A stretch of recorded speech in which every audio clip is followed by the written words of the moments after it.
આજે 31 ડિસેમ્બર છે અને નવા વર્ષના સ્વાગત માટે યુવાધનમાં ભારે ઉત્સાહ જોવા મળી રહ્યો છે। વર્ષ 2025ને વિદાય આપી વર્ષ 2026નું સ્વાગત કરવા માટે શહેરમાં આવેલી કોલેજોમાં પ્રી ન્યૂ યર સેલિબ્રેશનનું આયોજન કરવામાં આવ્યું હતું। વિદ્યાર્થીઓમાં નવા વર્ષને આવકારવા માટે અનોખો ઉત્સાહ અને ઉમંગ જોવા મળ્યો હતો। આજે 31 ડિસેમ્બર એટલે કે વર્ષ 2025નો અંતિમ દિવસ વિતેલા વર્ષની યાદોને સંકોરીને આગામી વર્ષ 2026ના હર્ષોલ્લાસ સાથે વધામણા કરવા માટે સમગ્ર રાજ્યમાં ખાસ કરીને યુવાધનમાં અભૂતપૂર્વ ઉત્સાહ જોવા મળી રહ્યો છે।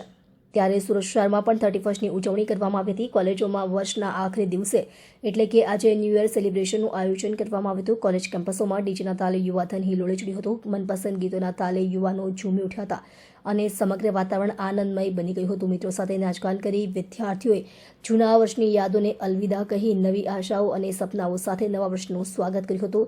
આ ઉપરાંત માત્ર ડીજે પર જ નહીં, કોલેજોમાં ફેશન શો પણ યોજવામાં આવ્યો હતો, જેમાં વિદ્યાર્થીઓએ મોટી સંખ્યામાં ભાગ લીધો હતો।